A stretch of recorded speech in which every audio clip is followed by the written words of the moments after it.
So we're deepening into Earth season, and just to help me get my bearings here, Earth season and the energetics of the Earth element are a lot to do, obviously, with nourishment and nurturance and stability and integrity and kind of this upright, beingness, centeredness with ourselves and our place here in this world, in this lifetime. And moving with integrity, being firmly planted, with the ground, firmly beneath our feet. And all the themes that come with that, all of the symptoms that come with that, all of the imbalances and health that comes with that. And so the patterns for Earth season that have really been very prominent in almost every conversation that I've had are working with this paradox of Earth, where Earth is obviously this life-giving, fertile, infinitely abundant, rich, mothering space, energy. And then also imbalanced, it can be consuming, it can be overbearing, it can be destabilizing. Just as life-giving as it can be life-taking, and a place where we're buried and suffocated. And that's the paradox of Earth. And so what I'm seeing show up in people, in our patterns of humanity for this season so far, very loudly, like I said, is this paradox with Earth where we're feeling full, usually of like it's just too much is accumulated, too much life, it's happening, there's too much to do, I'm thinking too much, I'm trying to do too much, I'm trying to overdo it and take too much on for other people. I'm taking on other people's stuff too much and my own stuff.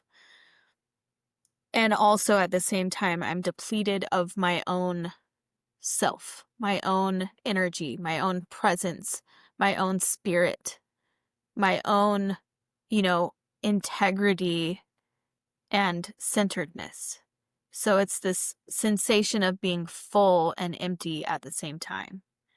And the way that that's manifesting this season, just for the record, in Chinese medicine, we refer to this pattern as spleen qi deficiency with liver qi stagnation overacting on the earth element. So it's liver qi stagnation overacting on spleen qi deficiency.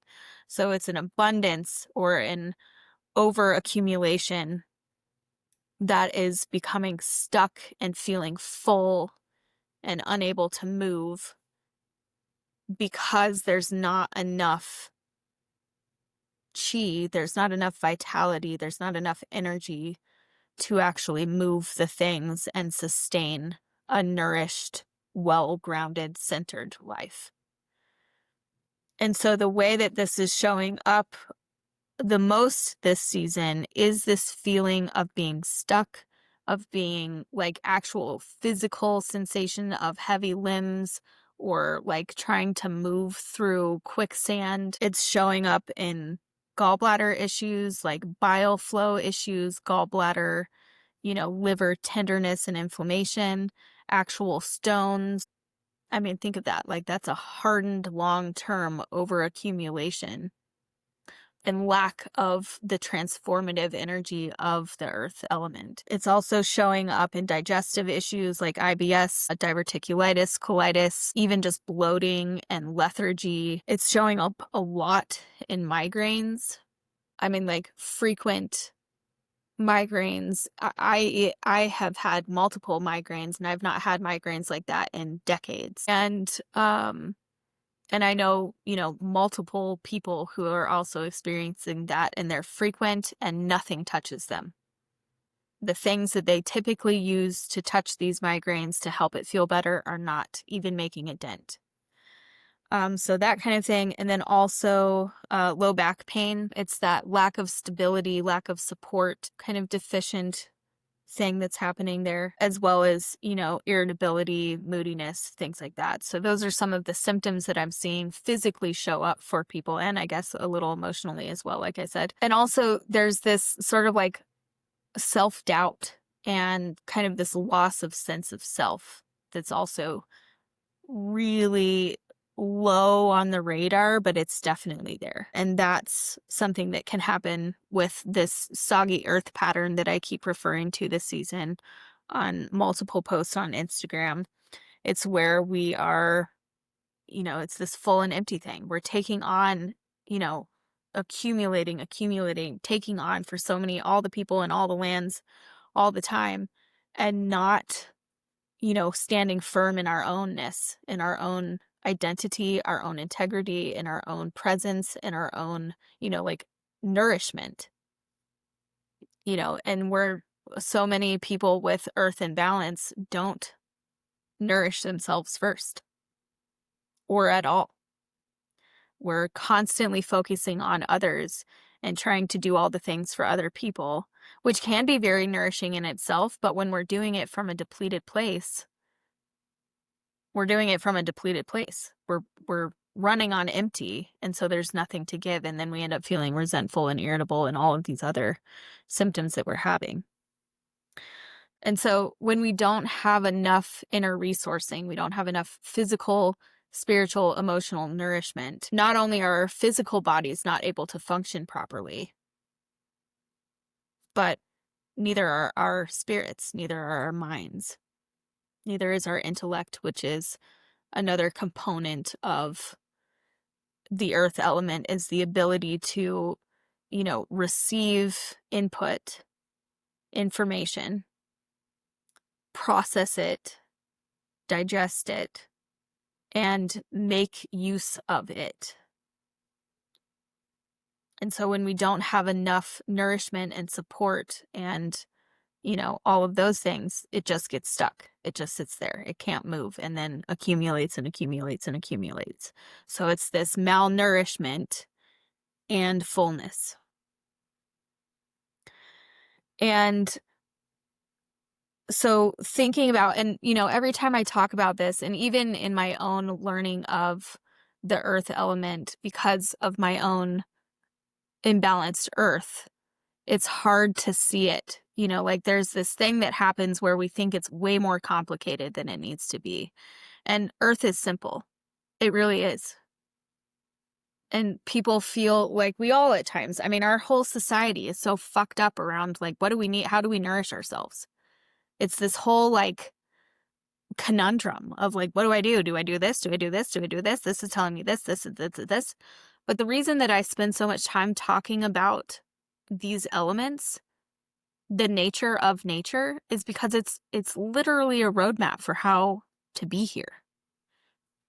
If we just sit with and are present with what's happening in the world around us, it's showing us exactly how to be here in each moment. It's a step-by-step, play-by-play for not only how to live, but how to thrive here. And all we have to do is present with it.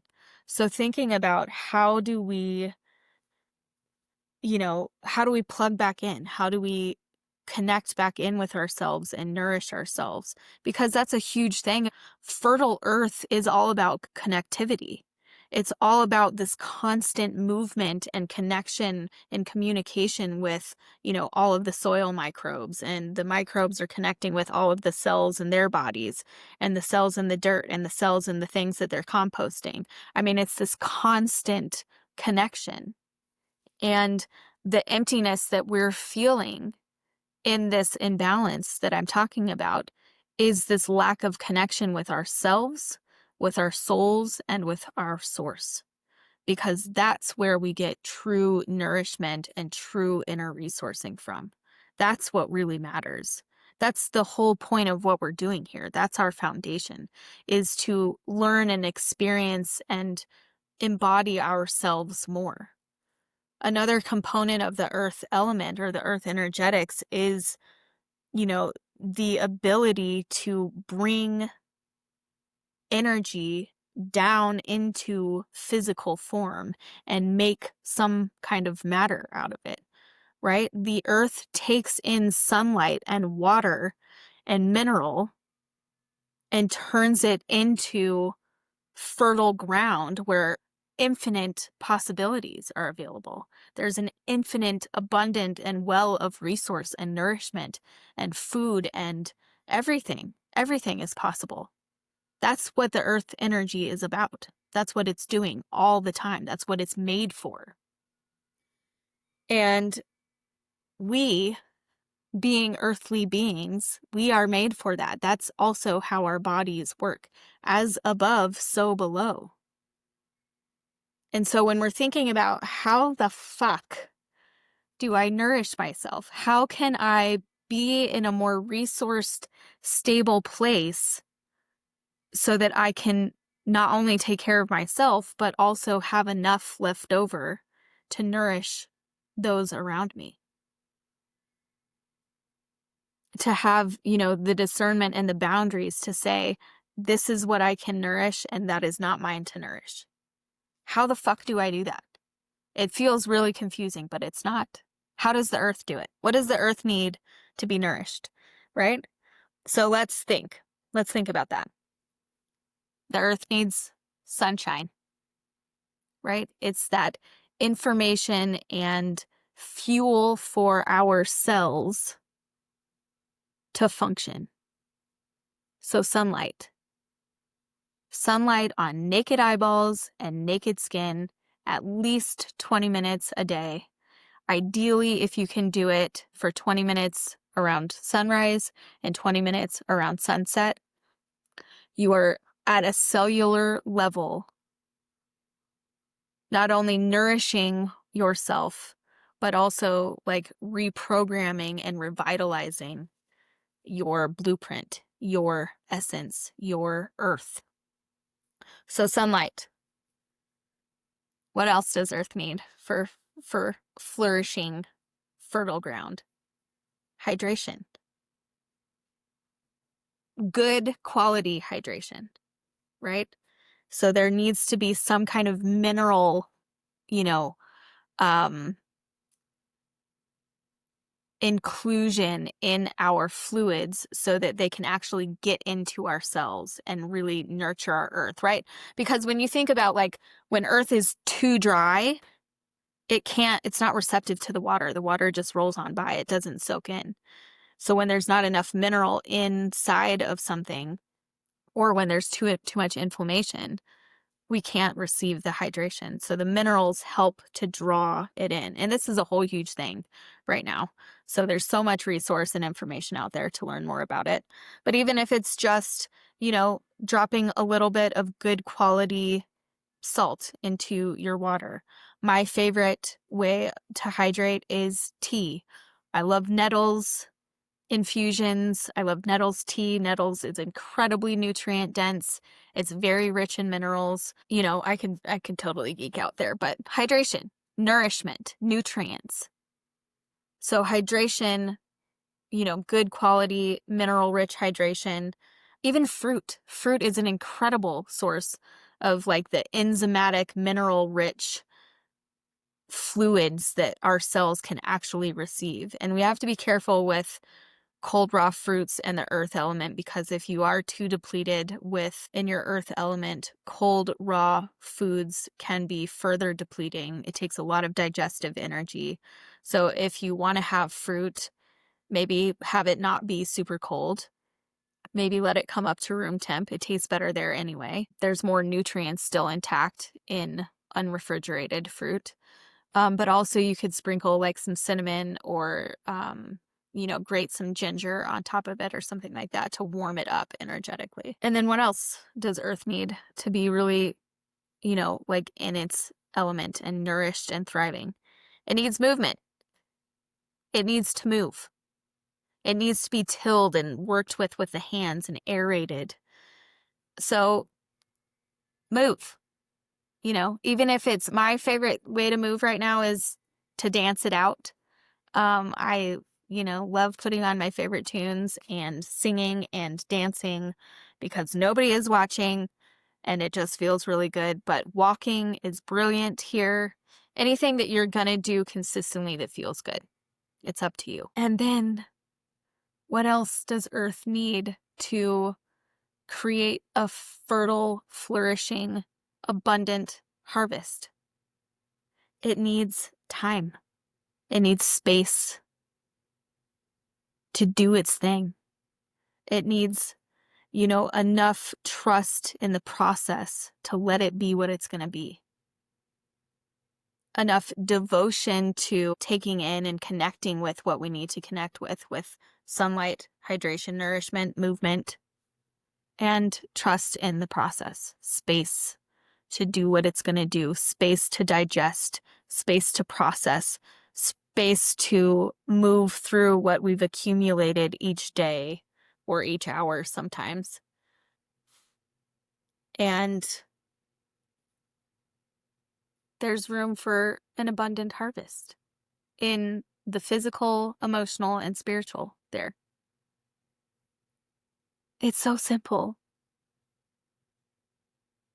It's so simple. And the more we do these things, the more able we are to devote to that practice, to those processes, to those practices in our lives, the more, able we are and the more capacity we have to make them a staple and, a habituated part of our existence. And then, it just keeps going and going and going and going. So that's the patterns for this season. And that's the super simple way of looking at how we can support ourselves through that. Okay, so on that kind of same vein of processing the too muchness that this season feels like. Earth season is late summer and it feels heavier. It feels thicker. There's, if you're growing your own food or having any kind of yard, there's an abundance of stuff to do. Everything is growing like crazy. There's this need to cull back all the stuff that's dead and past its prime and harvest the stuff that's good and useful, and school starting, and work is getting really busy again, and we have the holidays looming, and it's just this too muchness of life. There's this overworking, over accumulation. We're thinking too much. We're trying to do too much. There's just too much to process. And because we've been doing all the things and busy and very yangy in the summer fire season and in spring wood season, and culturally we don't nourish and support ourselves with enough balance of rest and recuperation, we probably don't have enough chi. We probably don't have enough yang chi, enough energy to process all that we need to process, to get through all that we need to get through. And so the point that I want to talk about today is it's a point on the Spleen channel, the Earth channel, the Yin Earth channel, the Spleen Meridian, and it is Spleen 5, Merchant Mound. Okay, so this is Spleen 5, Shangqiu, Shang Mound, or Merchant Mound, as my teacher Lori translates it. And this word Xiang can mean a whole bunch of things. I like Lori's translation as Merchant Mound because to be a good merchant, to be a good business person, you have to move in integrity. You have to be connected with your own inner authority, with your own heart and your own integrity and move and speak from there, in order to bring out what's within and to be attractive to your potential customers. And so, this merchant, and there's a lot of movement here, right? There's this feeling of integrity, but also this exchange of goods for money or energy. And so you're moving what's accumulated and at the same time being of service to your community. So it's moving things out and nourishing or being of service to others. So it's a really healthy movement of that earth energy that I was talking about. So the location of this point here is at the ankle. This is the inner foot here and the inner ankle. And the easiest way to find it is if you put your foot up onto your thigh. So you put, say, your left foot up onto your right thigh so that your inner foot is facing upwards towards the sunlight. And you kind of pull your big toe towards your head. And then right kind of below the highest point of your ankle bone, you'll feel this dip, this sort of pool with your toe kind of elevated towards your head. And that's where spleen 5 lives. It's in that impression there. And so we're talking about, improving our capacity to move through and process and digest accumulations here. This is what this point does. It's the metal point on the Earth meridian, and Earth is the mother of metal. And so when the mother is in excess, she has more to give to her daughter. And so when we're pouring from an abundant, full cup, we, kind of hand it down to those that need our nourishment. So this is kind of the energetics of this point where we're draining excess, we're removing accumulation and pouring from a full cup. So this point, like I said, has the capacity to support clearing out and letting go of what's accumulated, what's no longer serving. And also, because it's the metal point on the earth point, it has the ability to extract the nutrients and the preciousness of what's there, and to be able to sort of discern what's valuable in, the food, our experiences, everything that we're taking in and consuming. So it's this ability to not only move things along and let things go, but also to receive nourishment and nutrients from what we're taking in and make good use of it. And so psycho-spiritually, this point has a lot to do with making peace with the letting go and the releasing and the process of composting things. And in that, there is inevitably going to be, a death. There's going to be transformation. There's going to be, whenever we let go of something is leaving us. And so there's, some grief that can come up with that. And that this point helps us be okay with that alchemical process, that metallic, we're taking in and receiving the crystallization of the wisdom that we've gained from these experiences and from the food and from everything we're taking in. And we're also letting go of what no longer serves, the excess and old versions of ourselves. The other thing that I wanted to say about this point is that, the earth needs minerals to be fertile. We were talking about that in the patterns and humanity discussion for this earth season. And so fertile earth needs to have the capacity to absorb nutrients, to absorb minerals. So this point physiologically enhances our body's ability to receive and absorb nutrients and minerals specifically. It enhances our cellular metabolic function. So our cellular metabolism, which is, I know, is a huge conversation right now with mitochondria functioning and ATP and all of that. This point helps improve that process. So on a cellular level, it helps improve metabolic functioning, so detoxing, releasing what we don't need, and enhancing our body's ability to make energy, to store energy, to process and move through and digest our beingness here, physiologically, emotionally, and spiritually. And in doing that, it enhances our capacity for connection with others, but most importantly, first with ourselves, which is, that source of nourishment. In that Earth patterns in humanity, the pattern was this feeling of fullness and emptiness. Fullness of all the things that we take in and take on for ourselves, for other people, and then emptiness of our own presence, our own usness. And this lack of nourishing connection with ourselves, with our souls, and with our source. And this point enhances our capacity to connect with all of that. It enhances our capacity to let go of the overaccumulation, but also it enhances our capacity to connect because it's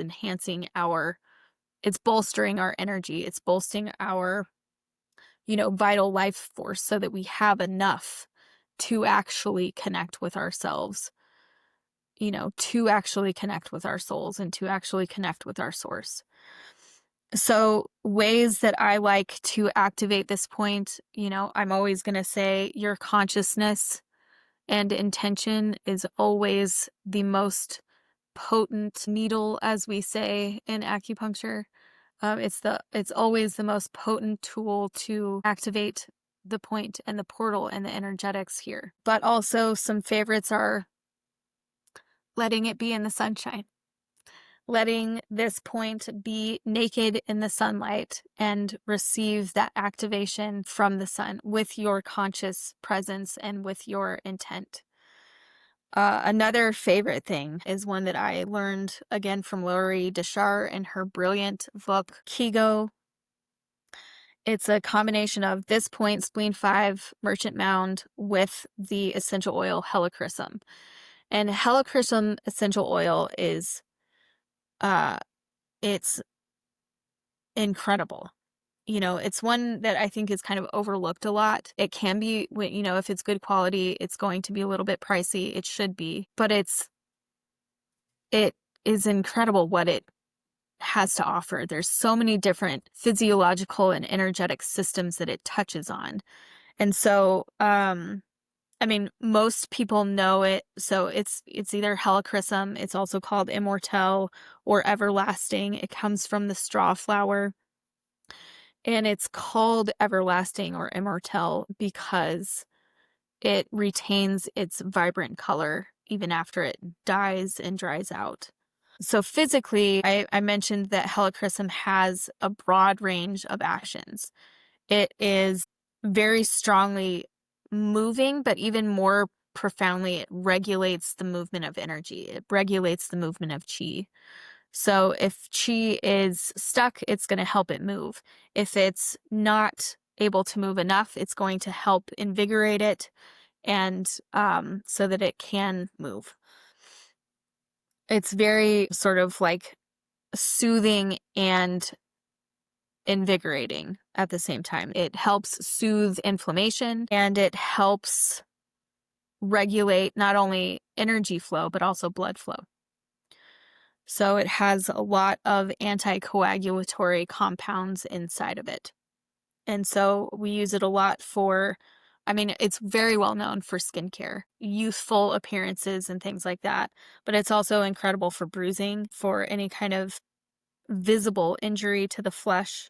It tonifies vascular tissue. It's really helpful for migraines that are about this fullness and emptiness at the same time. It's this depleted, deficiency with this accumulated stuckness. So Helichrysum is incredible for that kind of migraine. Anyway, I could go on and on and on about the physiological stuff, but energetically, or spiritually, it helps to kind of actually like break up these deeply embedded, stuck patterns of, repressed, negative, particularly emotions.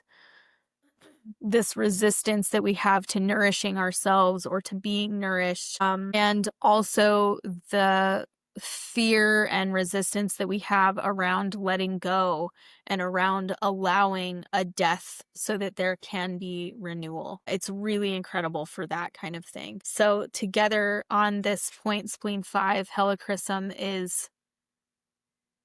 it's a really profound combination that I cannot think of any person that doesn't need this combination right now.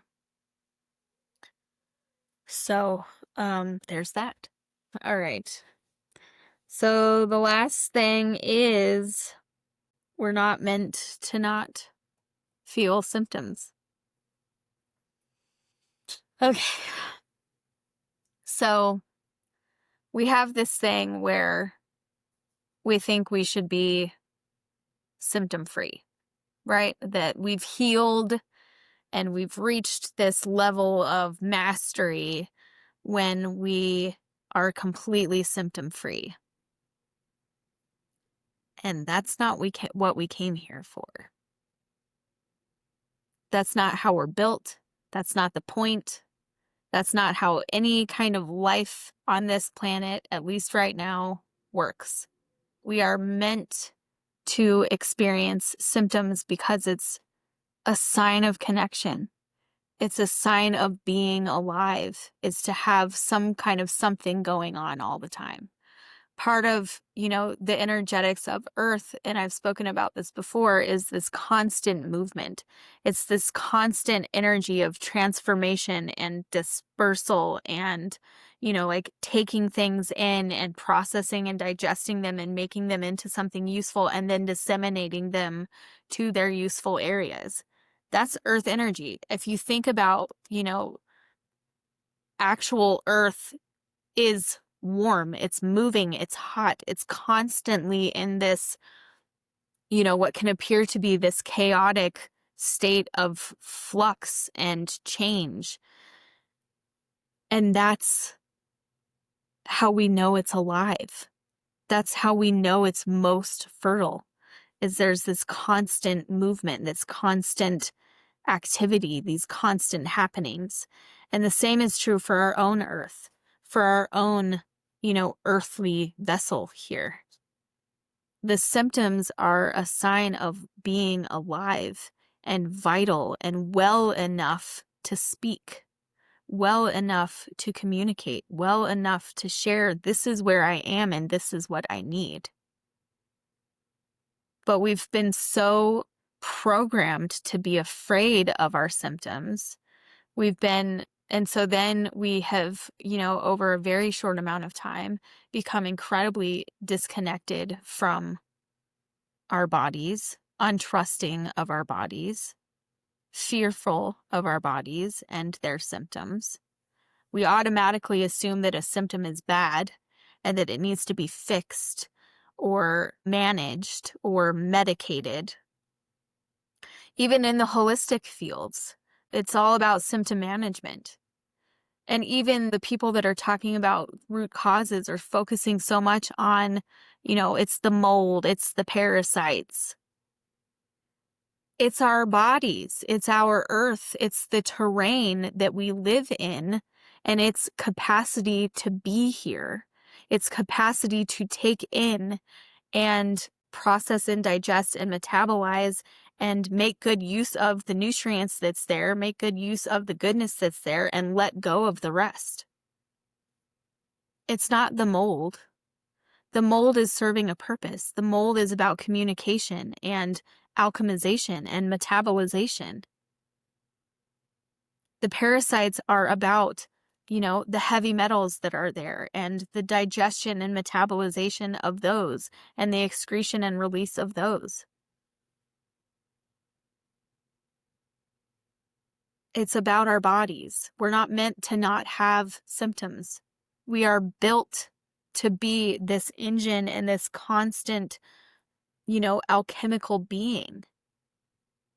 The chaos is where the healing is. The symptoms is where the medicine is.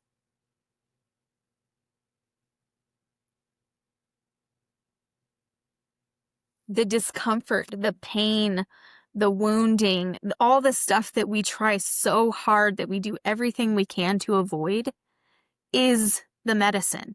It is the healing. It's the entire point of having a body. I always say we came in with one thing into this lifetime. We forgot where we came from. We forgot who we are. We forgot what we're doing here. We came in with one thing, and it's this body. It's this earthly being. And we're so fucking afraid of her. We don't trust her. We don't know what she's doing. We're afraid of her. We don't listen to her. We do everything we can to avoid actually being with and befriending this one thing that we have, this earth terrain here that we've been given. We're not meant to not have symptoms. They are powerful tools to help us befriend ourselves and to help us become more of who we are meant to be here. We're not meant to not have symptoms. Every single cell in our body is built to move with and to honor and to listen to and to alchemize those symptoms. We are built to work with the wisdom that is there in those symptoms and to take it as nourishment and fuel for our becoming.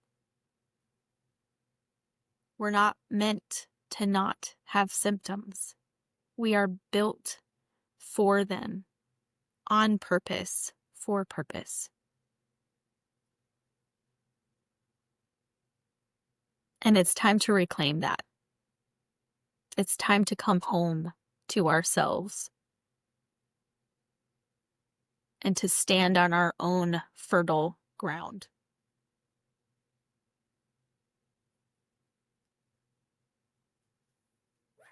So that's what I wanted to say there.